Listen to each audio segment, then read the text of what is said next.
nous allons toujours essayer, continuer d'œuvrer comme nous le pouvons pour dénoncer le pillage. On l'a fait lors du vote de la loi de finances, comme je viens de le dire. On l'a souvent fait, bon, c'est pas tout le temps qu'il y a des premiers ministres qui sont nommés, mais lors de la présentation des programmes d'action des gouvernements, je me souviens de Mali, de Congo et du dernier, on a toujours dénoncé le pillage des ressources nationales. Et régulièrement, même dans nos déclarations, régulièrement. Mais nous ne serons jamais complices d'un pillage aussi astronomique, faramineux, incroyable.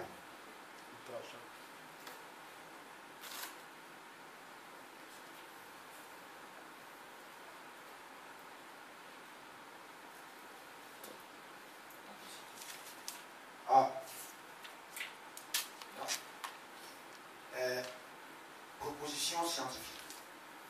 Vous savez, les détenteurs du pouvoir dans nos pays, on a parlé tout à l'heure, M. Augustin Amega a parlé de la Cour des comptes, a parlé de la loi de règlement. Je me souviens même, soit en 2008 ou en 2000, nous avons refusé de prendre part à l'examen du budget si la loi de règlement n'est pas votée. Ben, on est en 2014. Et le pouvoir dans nos pays, le détenteur en fait ce qu'il veut. C'est la raison pour laquelle il faut se mobiliser pour le renverser. C'est la raison pour laquelle il faut se mobiliser pour le renverser. Quand je dis se mobiliser pour le renverser, tout le monde a bien compris que je parle de la mobilisation populaire. Je ne veux pas qu'on a inventé n'importe quoi. Hein? Alors, l'opposition, il n'y en a pas.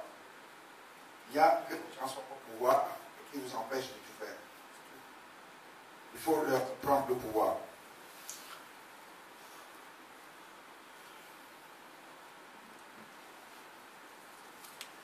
Alors, la même question est revenue, comment tirer profit de ce rapport?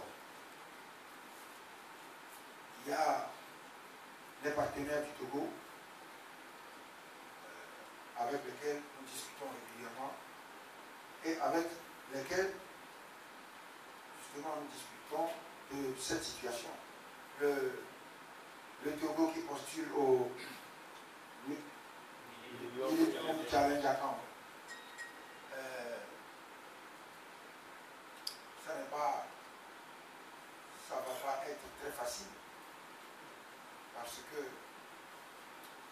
on examine en profondeur tout avant d'admettre quelqu'un au Millennium Challenge Account. De temps en temps, lorsque j'ai des discussions avec certains ambassadeurs, ils font état de cela en disant que c'est bien que le Togo postule, mais qu'il faudrait mettre fin à certaines pratiques.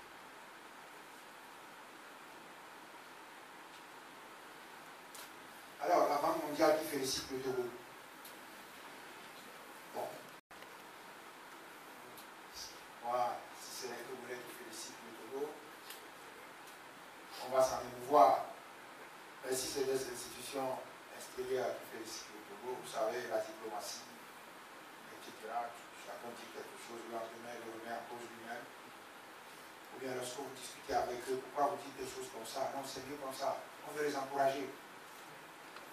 Lorsque j'ai eu des discussions avec des représentants de la communauté internationale, Banque mondiale, Fonds monétaire, MUD, ces ambassades, je leur dis, mais comment vous pouvez dire ceci?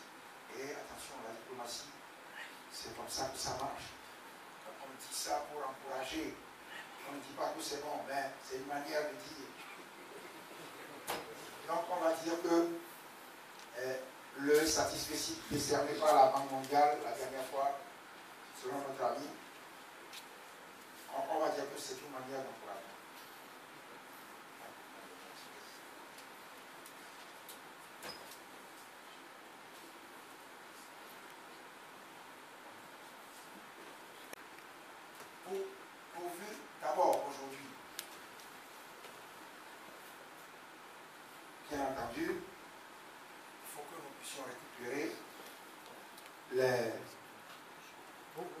les fonds volés.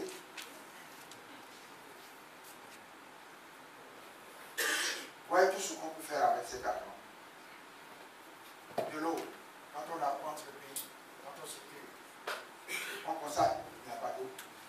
Voyez l'extrême dénuement dans lequel vivent les populations togolaises. On n'a pas une idée, surtout les populations rurales. Surtout les populations rurales. On prive le pays, les populations rurales, du minimum vital décent. Pas d'eau, pas de latrine. Pas d'eau, pas de latrine, ça c'est pas le minimum. Maintenant, on ne parle pas des écoles. Et maintenant, c'est devenu une habitude, tout le monde l'a vu. Voilà, sur le site de l'ADC, vous verrez des photos des écoles maintenant. C'est des paillotes avec des bancs, enfin des bancs, des troncs d'arbres, des troncs, hein, sur lesquels on demande aux enfants de s'asseoir. Quel enfant peut suivre un maître assis sur un tronc d'arbre? Quel avenir pour nos enfants? Donc, il faut que nous puissions récupérer les fonds qui sont astronomiques. Plus de 9 000 milliards de francs CFA. Il faut que nous puissions récupérer ça. De toute façon, nous arriverons au pouvoir dans quelques mois.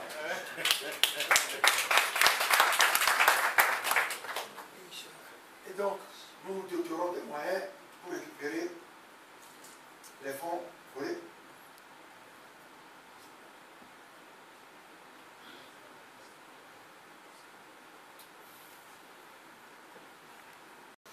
Je ne veux pas dire une phrase.